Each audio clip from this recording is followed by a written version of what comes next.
L'histoire de Noé est un récit biblique fascinant qui montre la justice, la miséricorde et la puissance de Dieu. Dans un monde rempli de violence et de corruption, Dieu choisit un homme juste pour accomplir un plan extraordinaire, sauver l'humanité et les animaux du déluge. Cette histoire nous enseigne l'obéissance, la foi et la persévérance face aux épreuves. À l'époque de Noé, la terre était remplie de violence, de méchanceté et de désobéissance envers Dieu. Les hommes vivaient dans le péché et se détournaient de la justice. Dieu observa la situation avec tristesse et constata que la terre était corrompue, remplie de mal. Il décida alors de purifier la terre par un déluge, mais chercha un homme juste pour préserver la vie. Dieu regarda Noé, un homme intègre et fidèle. Il vivait selon les commandements de Dieu, marchant dans la droiture malgré la corruption qui l'entourait. Noé trouvait sa force et sa sagesse dans sa foi et ses prières constantes, et Dieu le choisit pour accomplir une mission exceptionnelle. À l'époque de Noé, la terre était plongée dans le chaos moral et spirituel. Les hommes avaient perdu le sens de la justice et de la bonté. La violence, la haine et la méchanceté étaient devenues des habitudes quotidiennes. Les frères se combattaient, les voisins se trompaient et la société entière sombrait dans l'égoïsme et la corruption. Même les pensées des hommes étaient constamment mauvaises, et les valeurs de vérité et de droiture étaient oubliées. Dieu observa la situation avec tristesse. Son cœur était rempli de douleur à cause de la dépravation humaine. Il vit que la violence s'était multipliée sur toute la terre et que toutes les créatures vivaient dans un environnement corrompu et dangereux. La destruction semblait inévitable. Mais au milieu de ce chaos, Dieu chercha un homme fidèle et juste, un homme dont le cœur était pur et qui marchait dans la droiture. Cet homme, c'était Noé. Noé était reconnu pour son intégrité et sa piété. Il honorait Dieu dans ses pensées, ses paroles et ses actions. Contrairement à ses contemporains, il refusait de céder à la corruption qui l'entourait. Il priait, méditait sur la parole de Dieu et suivait fidèlement ses commandements. Dieu vit en Noé un homme capable d'accomplir une mission exceptionnelle, préserver la vie et servir de modèle pour l'obéissance et la foi. Même si le monde entier suivait le chemin de la désobéissance, Noé demeurait ferme dans sa foi. C'est ainsi que Dieu choisit Noé pour devenir l'instrument de sa justice et de sa miséricorde, annonçant qu'un grand déluge viendrait purifier la terre. Un jour, Dieu parla à Noé et lui confia une mission extraordinaire et unique, construire une arche pour sauver sa famille et les animaux du déluge imminent. Dieu donna à Noé des instructions précises sur la taille, la forme et les matériaux de l'arche, lui demandant de construire une immense embarcation capable de résister aux eaux du déluge. Dieu dit à Noé: « Je vais envoyer un déluge sur la terre pour détruire toute chair qui a corrompu la terre, mais toi, tu trouveras grâce à mes yeux. Construis-toi une arche de bois résineux, fais des compartiments et couvre-la de goudron à l'intérieur et à l'extérieur. Tu y feras entrer ta famille et 2 de chaque espèce d'animaux, mâles et femelles, afin qu'ils soient sauvés. » Noé, obéissant à Dieu, accepta immédiatement la mission sans discuter. Il savait que suivre les instructions divines était vital, même si personne autour de lui ne comprenait la gravité de ce qu'il devait accomplir. Il commença à rassembler les matériaux, scier le bois et préparer la structure, tout en gardant la foi que Dieu veillerait sur lui et sa famille. Cependant, sa tâche ne fut pas facile. Les habitants de son époque se moquaient de lui, l'insultaient et le traitaient de fou. Ils ne comprenaient pas comment un déluge pouvait venir sur la terre et pensaient que Noé perdait son temps à construire un bateau gigantesque sur la terre ferme. Mais Noé ne se laissa pas décourager. Sa foi était plus forte que les moqueries et le rejet des autres. Après avoir choisi Noé pour accomplir son plan, Dieu lui transmit des instructions claires et détaillées. Dieu parla à Noé et lui annonça qu'un grand déluge viendrait purifier la terre de la corruption et de la méchanceté des hommes. Mais il ne s'agissait pas seulement d'un avertissement, Dieu confia à Noé une mission de protection et de restauration de la vie. Noé devait construire une arche, un immense bateau capable de résister aux eaux du déluge et de protéger sa famille ainsi qu'un couple de chaque espèce animale. Dieu détailla les dimensions exactes de l'arche, le matériau à utiliser, le bois de gopher, et la manière de la construire pour qu'elle soit solide et étanche. Chaque détail avait son importance, car cette arche serait le refuge de toute vie sur terre. Noé écouta attentivement et obéit sans hésitation. Malgré l'incrédulité de ses contemporains, il se mit au travail, guidé par sa foi et sa confiance en Dieu. Son obéissance démontrait que la foi véritable ne dépend pas des circonstances, mais de la confiance totale dans les plans divins. Alors que Noé commençait à construire l'arche selon les instructions divines, les habitants de la terre le regardaient avec étonnement et mépris. Ils ne comprenaient pas pourquoi un homme travaillait sur un immense bateau loin de toute rivière ou océan. La corruption et l'incrédulité avaient tellement envahi le cœur des hommes que personne ne voyait venir le déluge. Les voisins se moquaient de lui, le traitaient de fou et riaient de son obéissance à Dieu. Même ses amis et connaissances les plus proches le considéraient étrange. Mais Noé ne se laissa pas distraire par les rires ou les critiques. Sa foi en Dieu était plus forte que les jugements humains. Chaque planche qu'il posait, chaque clou qu'il enfonçait, chaque mur de l'arche qu'il élevait était un acte de foi et de courage. Une fois l'arche construite selon les instructions divines, Dieu commença à guider Noé dans la collecte des animaux. Il lui ordonna de rassembler un couple de chaque espèce, un mâle et une femelle, afin de préserver la vie après le déluge. Pour les animaux purs, destinés au sacrifice, Dieu demanda de prendre cette couple. Noé et sa famille commencèrent à parcourir les alentours pour inviter et guider les animaux vers l'arche. Miraculeusement, les animaux obéissaient à Dieu et se laissaient conduire. Lions, éléphants, oiseaux, reptiles et créatures de toutes sortes trouvèrent leur place dans l'immense embarcation. Les rumeurs dans les villages augmentaient, certains étaient effrayés, d'autres continuaient à se moquer. Mais Noé persévérait, confié dans la direction de Dieu. La famille de Noé, comprenant sa femme et ses 3 fils avec leurs épouses, participa activement à cette mission. Chacun avait un rôle: nourrir, organiser et préparer les enclos à l'intérieur de l'arche, pour que chaque animal ait un espace sûr et confortable. L'arche devenait peu à peu un refuge vivant, symbole de l'espoir et de la foi de Noé. Alors que Noé et sa famille terminaient les préparatifs, le ciel commença à changer.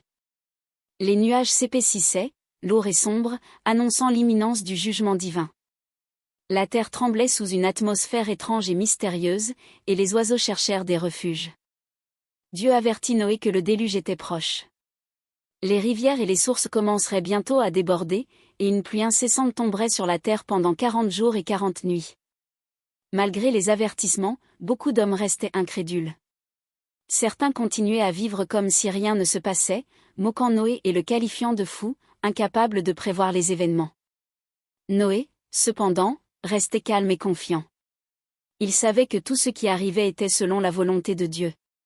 Il intensifia ses prières, encouragea sa famille et vérifia une dernière fois que chaque animal avait trouvé sa place.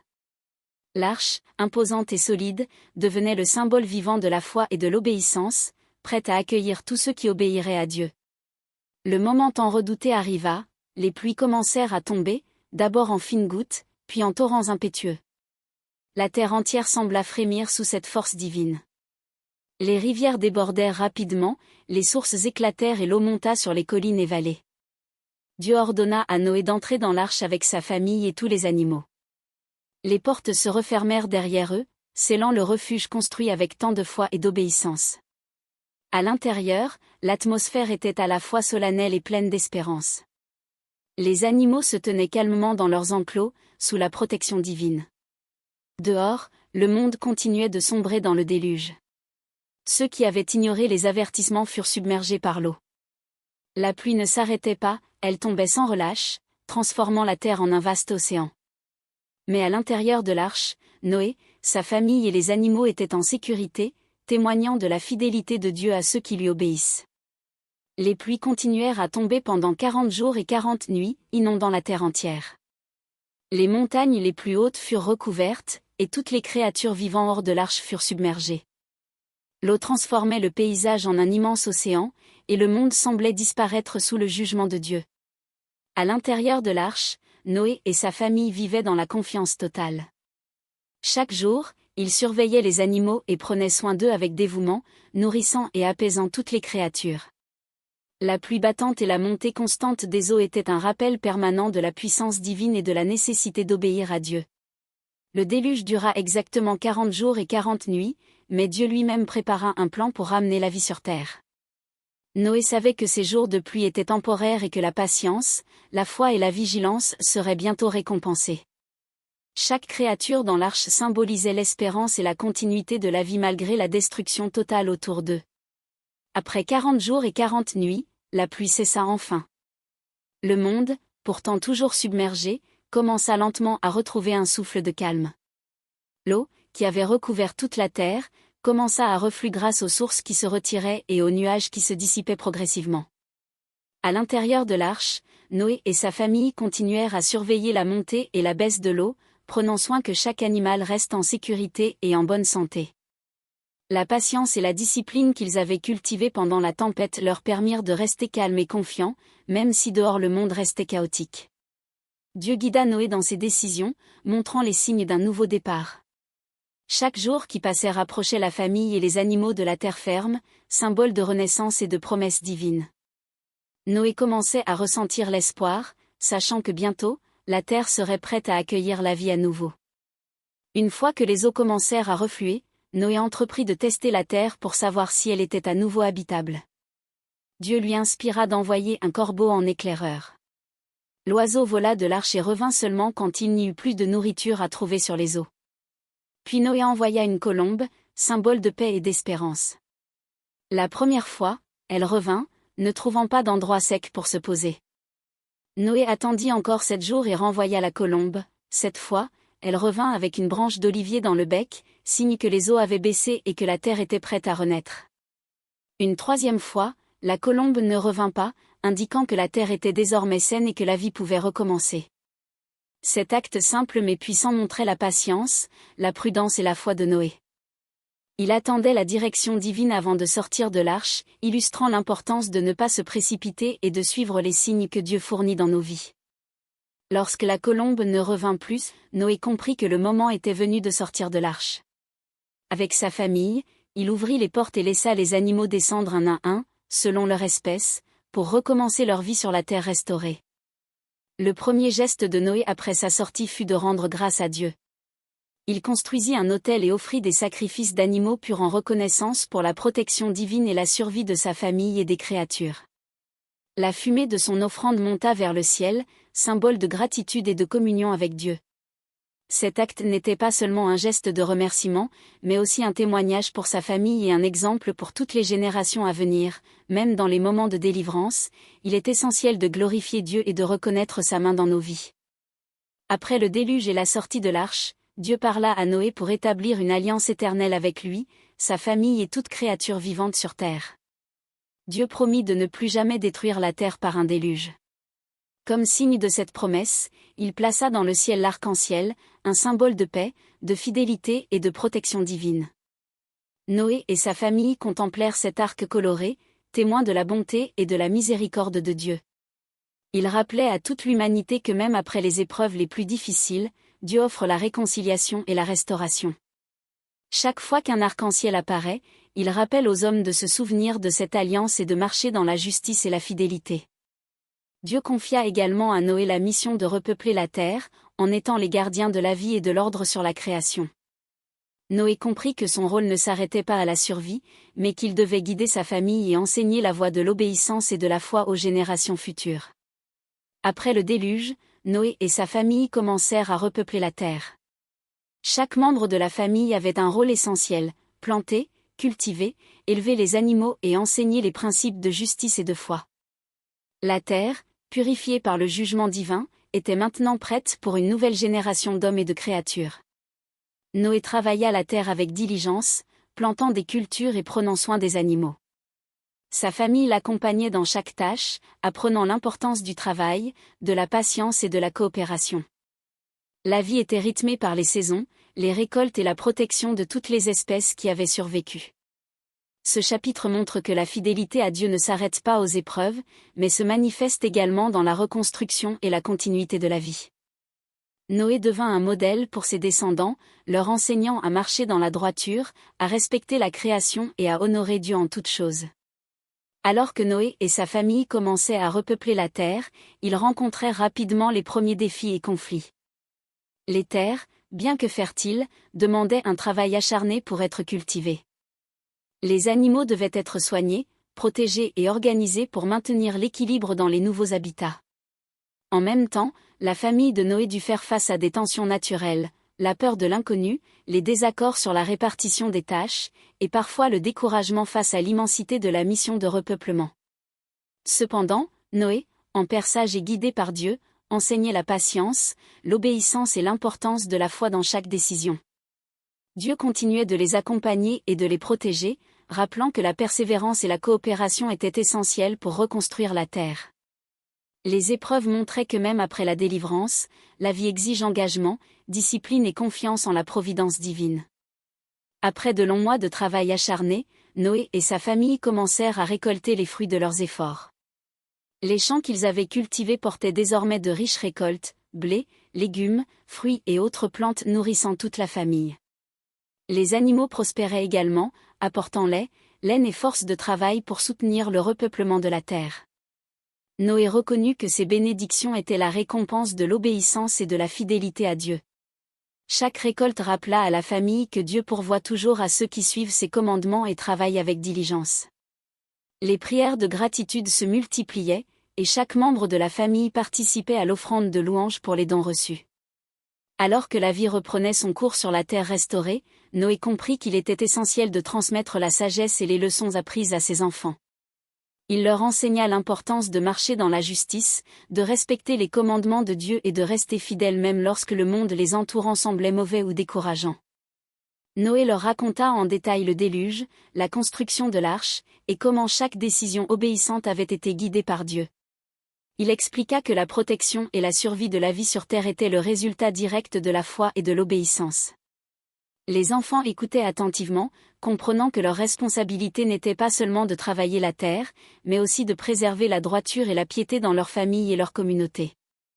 Il insista sur la patience, la prière et la gratitude, même après avoir survécu aux pires épreuves, il faut rester humble, vigilant et reconnaissant envers Dieu. Ces enseignements devinrent les fondations de la nouvelle génération qui allait repeupler la terre avec sagesse et foi. Avec le repeuplement de la terre, Noé et sa famille commencèrent à voir la création de nouvelles familles et alliances. Ses fils et leurs épouses formèrent les premières unions dans le monde restauré, donnant naissance à une génération prête à habiter et à cultiver la terre purifiée par Dieu. Noé veillait à ce que ces mariages soient bénis et guidés par les principes divins.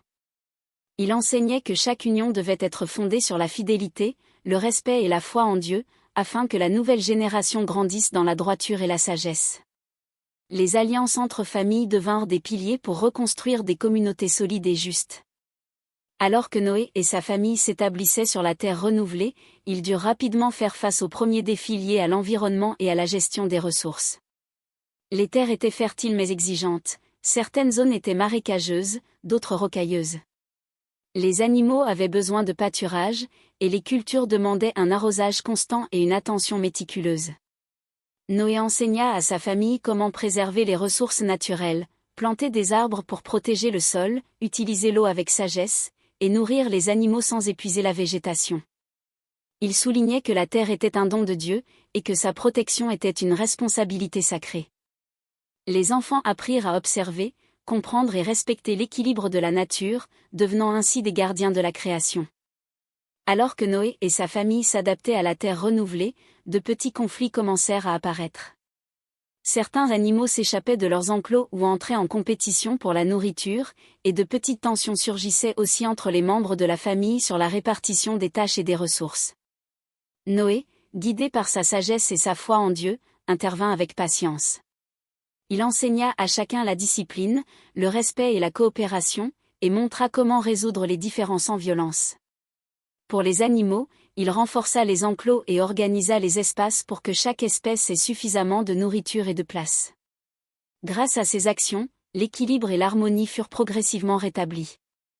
Noé montra que la paix et la prospérité dépendent de l'ordre, de la discipline et de la foi en Dieu, même après les périodes de chaos. Avec la terre désormais stabilisée et la vie rétablie, Noé se concentra sur la transmission de son expérience et de sa sagesse à ses enfants et aux générations futures.